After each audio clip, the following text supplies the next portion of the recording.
beautiful soul! Welcome back to my channel. This is my channel. I'm from Japan, Kabayan Virgo. This reading is for you. Tingnan natin ang iyong 16 to 22 ng November. Maraming salamat muna sa mga subscriber, new subscriber, cross-watcher, at sa mga bagong pasok dyan. Welcome na welcome kayo sa bahay ni Ate Aimee. Salamat din sa nakataba ng puso ninyong mga comments at sa mga nagpa-personal reading. Marami pong salamat.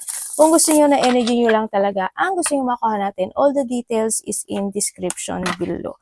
Pakicheck na lang. Tingnan natin energy mo.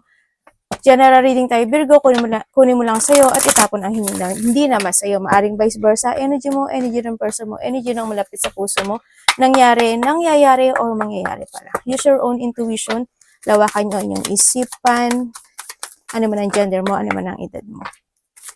Lagi nyo tatandaan na wala sa baraha ang iyong kapalaran. Nasa sayo. Your energy is the Empress.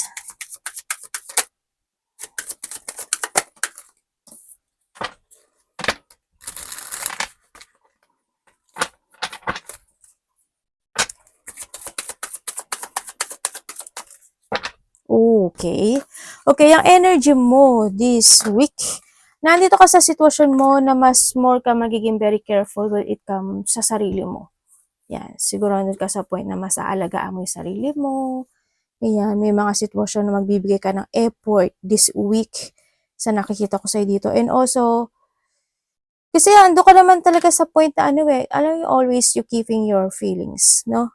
Andun. May mga bagay din ako na nakikita sa'yo this week na siguro magkakaroon ka ng mga idea, ganyan, idea, or there's mga new opportunities ka na may isip by this week. Alam mo, may mga bagay ka na gusto mong i-develop, gusto mong kumpunihin, ayusin, mga bagay na gusto mong i-renew, yung mga ganun. May mga aasikasuhin ka, may mga bagay ka na mamasterin, parang sa iba ganun. Yan, there's a hard work situation ka na gagawin this week, no, sa iba sa inyo. Sa iba sa inyo, ano yan? Creativity. There's a creativity ka na gagawin. Alam niyo naman siguro yung creativity? Yan. There's a creativity ka na gagawin. Yun. Ang nakikita ko sa dito. Baka sa iba sa inyo is may mga kayo lalakarin by this week din, no? Yan, baka may mga lakad kayo. Sa iba sa inyo may mga pupukusan kayo. May mga pagpapasyahan kayo na kayo lang ang nakakaalam. Yun na yun yung nakikita ko sa iyo, Yan, may mga pagpapasyahan ka o pupukusan ka na ikaw lang yung nakakaalam.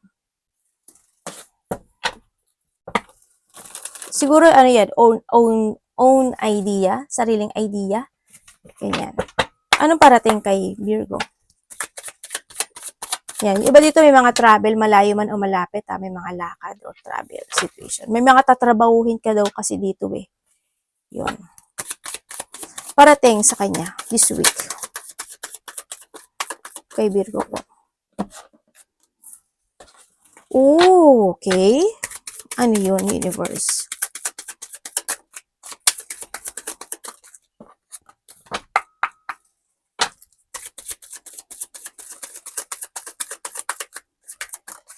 Okay, thank you. Okay, ang parating sa iyo. Universe, explain mo nga to sa akin. Para mas maliwanagan ako. Showers ka, no, anak?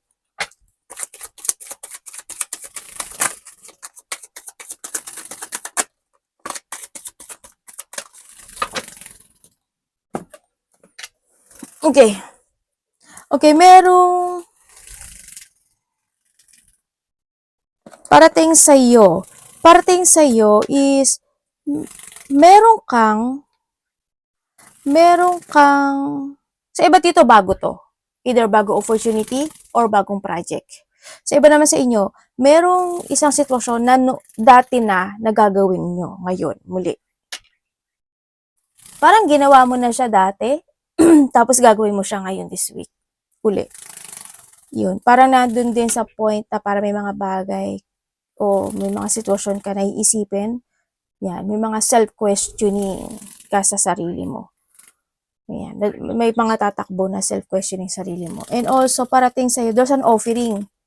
No? Either makaka-receive ka or ikaw ang mag-o-offer or may tao na mag-o-offer sa'yo.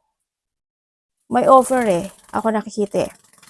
Maaaring itong tao na to is nasa ibang bansa, nasa ibang baryo, o nasa ibang probinsya. Pwedeng gano'n, malayo o malapit man siya. Pero there's an offering ako na nakikita sa'yo. Yun ang parating sa'yo. May iba sa inyo, there's a communication ako na nakikita na manggagaling din doon. Same lang din.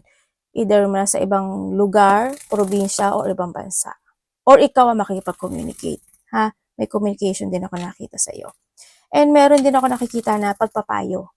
Ibig sabihin, either ikaw ang magpapayo or siya ang, or makaka-receive ka ng payo with someone. Yun. And also, ang parating sa'yo, kasi sa'yo is, hindi lahat ang merong isang sitwasyon na magkakaroon ka ng dissatisfaction. Pwede magkakaroon ka ng dissatisfaction with someone nakakausap sa'yo or siya yung magkakaroon ng dissatisfaction. Vice versa kasi wala naman yung pangalan mo dito, ha? Wala naman ako pinupoint ng name. Yun na nakita ko. Basta makakaramdam ka ng dissatisfaction. May mga on and off action ako na nakikita sa'yo. Yan, makakaramdam din ng pagod yung iba. Sa iba naman sa inyo, may mga, kasi opportunity is coming din. Yan, tulad ng sabi ko kanina, di ba? Mga bagay ka na gusto mo ring umpisahan, no? Sa nakikita ko sa inyo. Umpisahan o umpisahang muli? Parang ganun. Kasi hindi kayo pare-pareho. Pwedeng iba sa inyo, umpisahan mo muli, iba sa inyo is uumpisahan mo na. Ganyan. Tingnan natin, ang dapat mong iwasan. Aray ko. Teka, nangati pa si ate, no? Ano dapat iwasan ni Virgo this week, universe? Dapat po iwasan ni Virgo this week. Ganun. Kailangan sumasampa. Hindi naman siya ganyan, universe. Kini-question pa si universe, eh, no? Sorry. Ano pong ibig sabihin niyo? Okay. Naintindihan ko na. Sabi kasi sa intuition ko, hindi yung naiisip mo, ito yun. Kaya sabi ko, okay, naintindihan ko na. Parang alam mo yung kinausap, basta yun na yun. Okay, dapat niya pong iwasan. Thank you. Uy, may something there's a reward. Mamaya na yung dapat iwasan. May marireceive kang reward or mayroon kang marireceive talaga as in. May mga recognition din ako na nakikita sa'yo. Pag-uusapan ka, you will become a center of attention din. Hindi ko alam kung may pupuntahan ka na mataong lugar or pag-uusapan ka talaga or nahandin yung sitwasyon na may mga tao na magbibigay sa'yo ng suporta. Ganyan. O may tao magbibigay ng suporta sa'yo. Tao. Ano ko yun. Yun na nakikita ko sa'yo. May reward ka nga na marireceive, baluga. Iba sa inyo, may problema or may struggle in the past or may stress situation na matatapos na.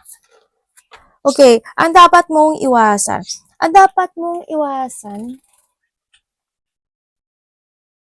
Siyempre, is not to find peace. Siyempre, yun, iwasan mo. Iwasan mo yung hindi mo i-recover yung isang sitwasyon sa buhay mo muli.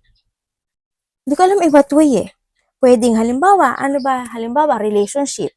Halimbawa, pera. Halimbawa, trabaho. Halimbawa, kung meron kang creativity from the past na medyo na hindi mo na pinaglalaanan ng focus, this is a time na i-recover mo muli iyon. Wag mong i-cut, wag mong i-let go, wag mong alisin. If kailangan pa i-recover mo. Halimbawa rin, na meron kang, halimbawa,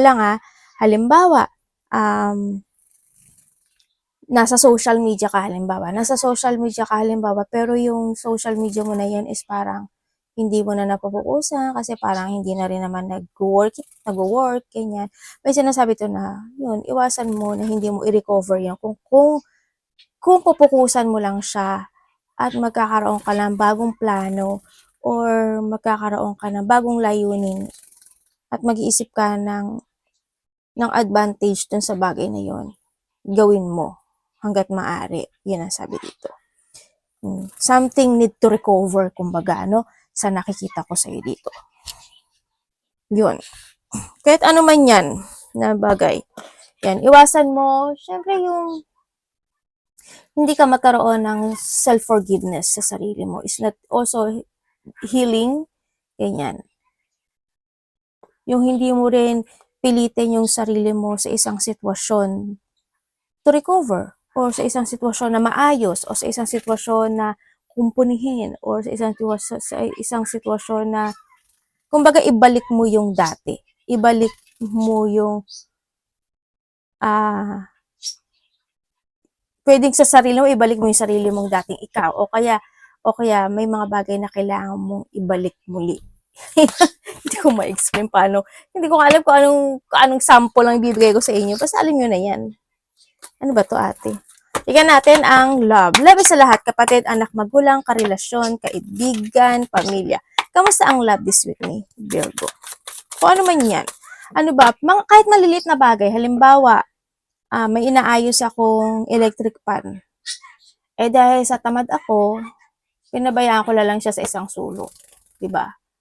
O, wag mo siyang itapon. Kung pwede naman siya ma-recover, i-recover mo siya, ayusin mo siya, o paayos mo siya. Mga ganyan. Example ko lang yun. Yan. Wag lang kayong tumutok sa ang iba kasi sa inyo, relasyon, love life. At bitter ang ate nyo. Wag lang yun sa ganun, no, Virgo. Mag-focus ka rin sa mga small things sa paligid mo. Yung mga ano ba yun? Ano kayo sinasabi ni ate? Yung mga ganun. O kung halimbawa sa pera, 'di ba? Ibig sabihin sa pera, kumbaga meron ka lang may hindi nagbayad na hindi mo na siningil, bahala siya kung kailan niya babayaran. Wag naman. Wag mo naman pabayaan 'yun. No, kausapin mo siyang muli at magbayad na siya ng utang. Yung mga ganun, o kaya basta any situation. Tingnan natin love. Love. Love si Virgo. Okay. Iba sa inyo, ano to? May tower ka. Ano po yun, universe? Family yung iba dito. Okay. It comes sa love.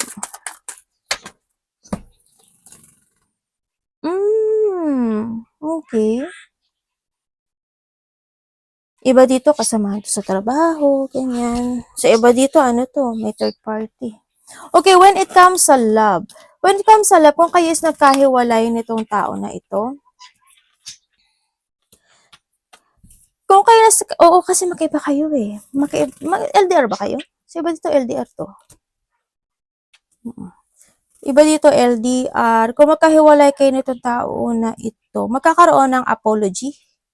O kasi ikaw ito or siya, vice versa, no, pointed na wala pang alam mo dito. Magkakaroon ng isang apology, they thinking of you, nandito sa point na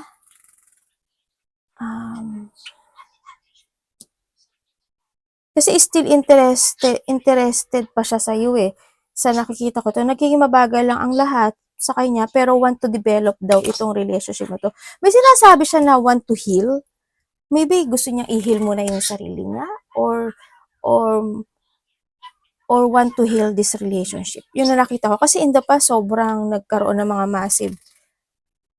massive changes when it comes to relationship. May mga pagsisinungaling ako na nakita dito. Isa sa inyo naging very independent. Yan, or maari din na na-handle na super busy lang talaga yung isa sa inyo. Nag-focus siya sa mga task niya, sa kanya mga priorities, maaring ganun. Kaya rin kayo nagkahiwalay, no? Pero ang sabi dito is getting together or want niya pa rin ng union dito. Maring makaka-receive ka. Dalawa yung anak niya? Isa, dalawa, anak niya? May dalawang bata ako nakikita. May dalawang bata ako nakikita.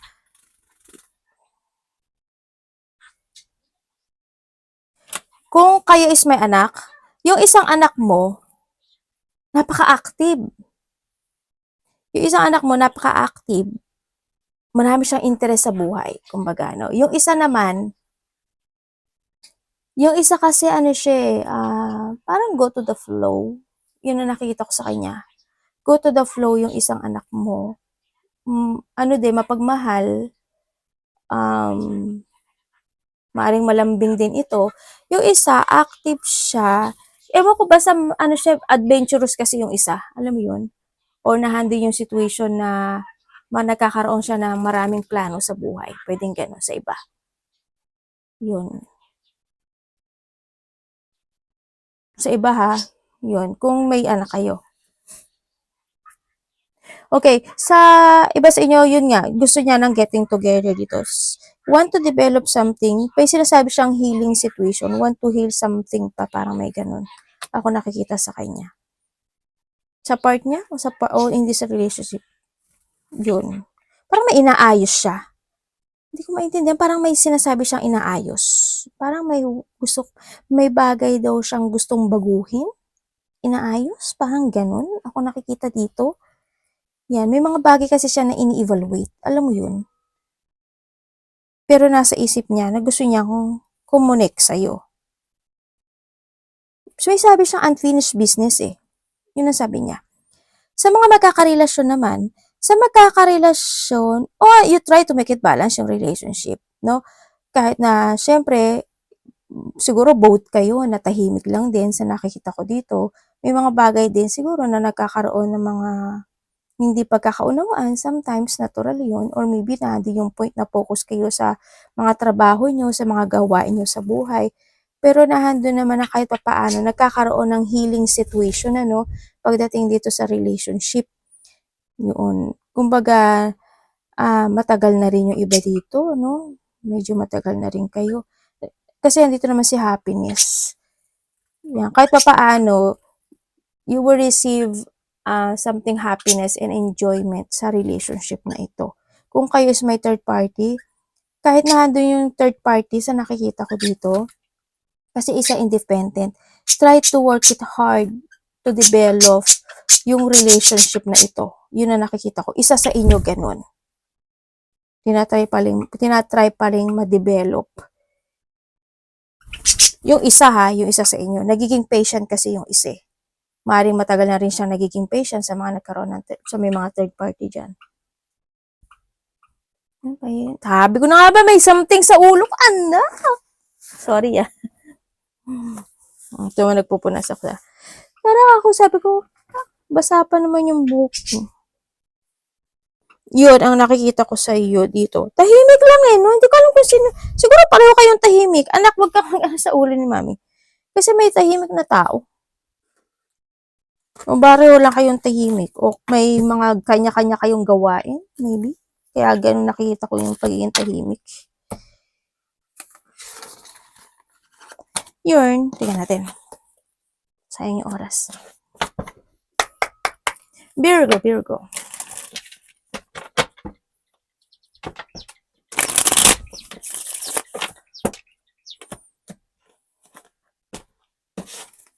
May travel yung iba, no? May departure kasi ako nakikita sa'yo. Siguro magkakaroon kayo ng departures next year. Yun nakita ko. Pwedeng by the 6 weeks, 6 days, 6 months, pwedeng ganun. Mayroon akong travel na nakikita. Or maybe you're thinking about something traveling, no? 4 man yan. 4 weeks, 4 days, 4 months. Uy, Caraleo. May devil ka, oh. Ano po to universe? Alam mo, 2 angels na lumalabas sa'yo. Ay, 3 actually. You have a guide. Ano to universe?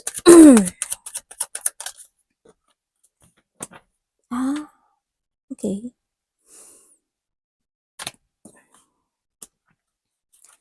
Ano to?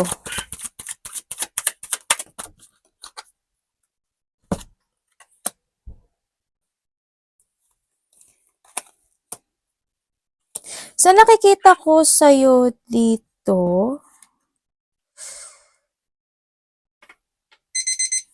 maaring nagkaroon ng mga frustration in the past o nagkaroon o maaaring nakaramdam ka ng katamaran, maaaring gano'n sa nakikita ko sa'yo dito or nahandin yung sitwasyon na marami kang inisip in the past situation. And then, nagkaroon din actually in the past ng mga delay situation, ano? Maaaring may mga hinihintay ka na result, reward, or something delay na nangyari in the past. And now, nakamit mo yung bagay na yun, no? Kasi you are at peace this time. Kumbaga, nakamit o naging okay na yung sitwasyon mo dito. May mga sitwasyon na nagkaroon ka ng pagtitiis at pagtitimpi pero this time, there's a strong energy ako na nakikita sa'yo na magkakaroon daw ng level up when it comes to yourself. Nandun ka sa point na yun. Parang nandun ka sa point na yun, may mga bagay ka na nailelet go, mas more ka magiging aware this time, mas may mga bagay ka na i-change mo yung decision making mo, nagkaroon ka or magkakaroon yung iba sa inyo ng awakening with something, may mga bagay ka na magkakaroon ka ng self-evaluate sa sarili, sa mga bagay-bagay, pwedeng ganun. Parang nahandun din sa sitwasyon na parang there's a learning, may mga learning situation from the past na maa-adapt mo siya at gagawin mo siya ngayon. Yun na nakikita ko sa'yo dito. Magkakaroon ka rin ng, there's a decision making ako na nakikita sa'yo. Yung iba sa inyo parang you're a boss, you're a leader, or nandun yung may mga ililid ka, no, sa nakikita ko dito. Parang may mga ganun ako nakikita sa'yo. Mas more ka daw nagtatrust ngayon this time sa intuition mo. Makinig ka kasi maraming angels ang lumalabas sa'yo. May mga magbabago sa buhay mo. Oy, talaga po. Magnetic ka. Oy, Galileo, magiging magnetic ka this time. May magbabagong mangyayari sa'yo kasi magkakaroon ng magnetic situation sa buhay mo. May mga reward kang makakamit sa buhay mo at may mga sitwasyon na magkakaroon ng development. Yun ang sabi dito. May mga sitwasyon na nabibigyan mo ng effort and hard work. Pagbabalik also ng lakas yun, ano? More on patience tsaka more on practicality ang nakikita ko sa dito.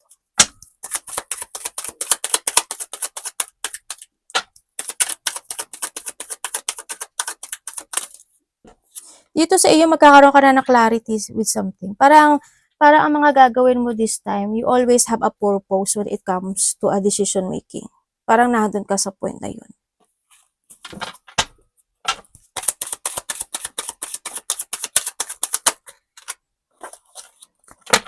Ang dulas naman tong ano.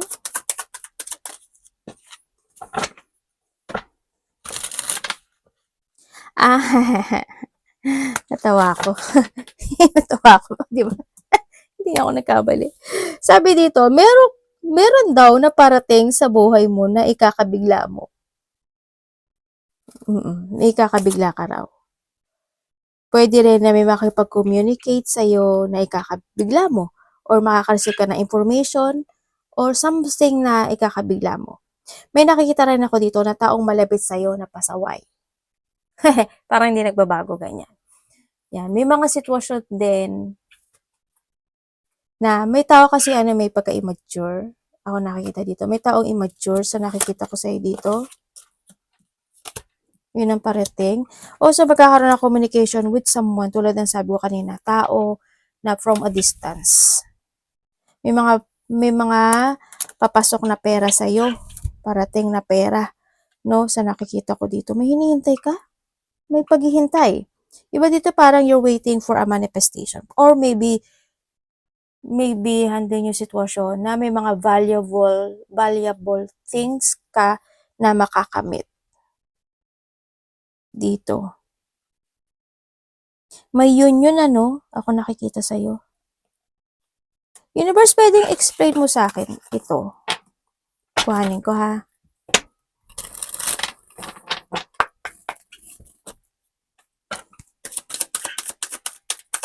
Ay.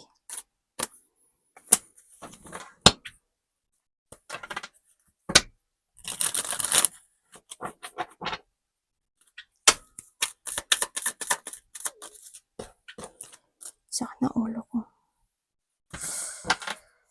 Ay, oo nga.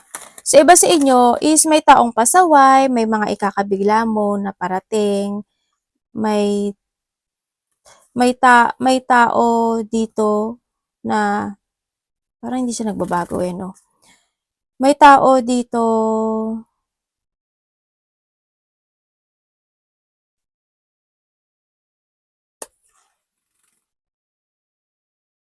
may tao makapagbibigay sa'yo ng sadness or may tao makapagbibigay sa'yo ng disappointment. Yun ang parating sa'yo. Ikakabigla mo. Parang madi-disappoint ka ata sa kanya. Sabi dito.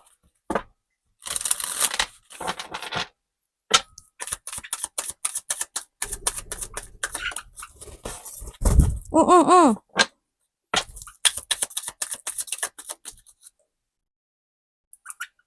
Gumin eh. Ayos siya muna, anak.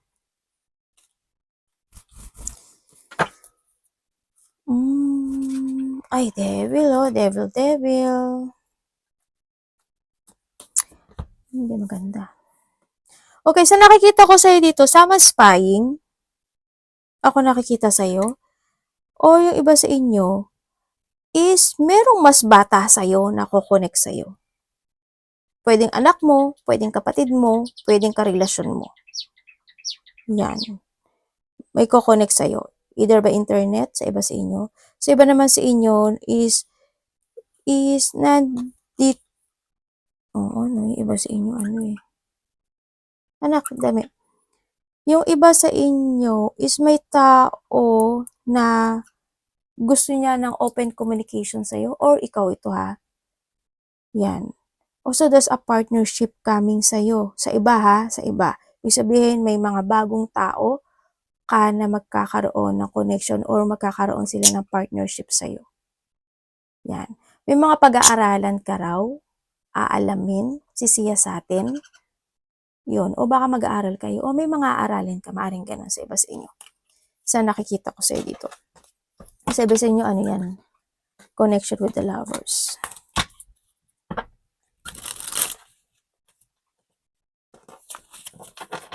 Universe, ano pwede kong alaman dito kay Justice?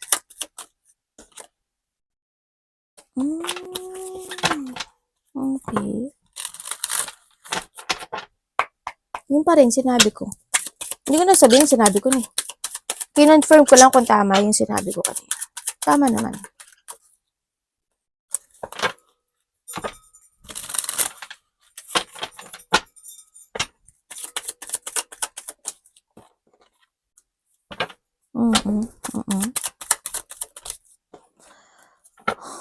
Okay. Okay, so nakikita ko sa'yo dito,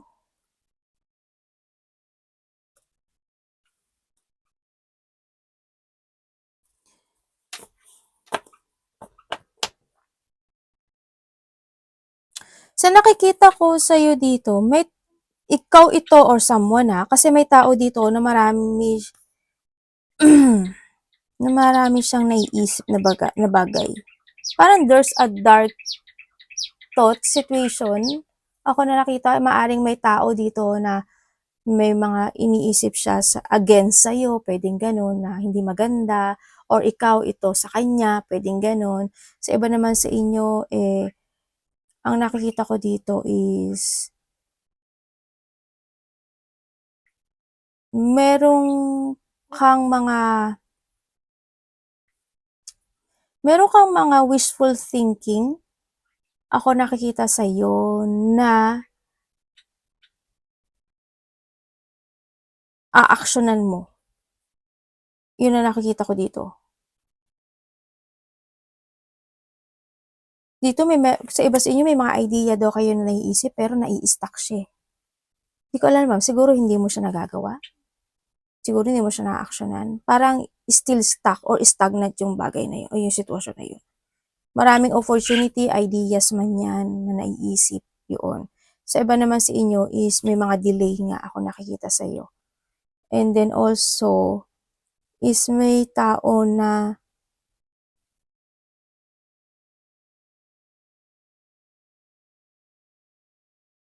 may tao dito na hindi nag-iisip eh.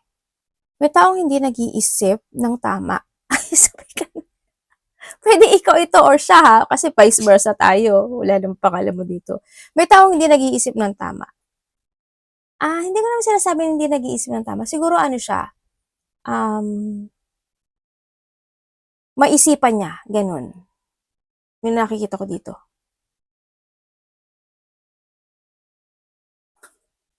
Iba dito may babalik sa nakaraan, no? May taong babalik sa nakaraan. Ay, pwedeng, hindi, ano ba? Pwedeng, halimbawa, karelasyon mo, gusto niya kumonek sa'yo, ganyan. O someone is, yung dating kakilala mo, gusto kumonek sa'yo. Halimbawa, yung dating nagkaroon ng hindi magandang connection sa'yo in the past, kukonek siya sa'yo. O kaya may mga sasabihin siya sa'yo, mga against sa'yo, gano'n. Mga gano'ng sitwasyon. Arigato naman, God bless.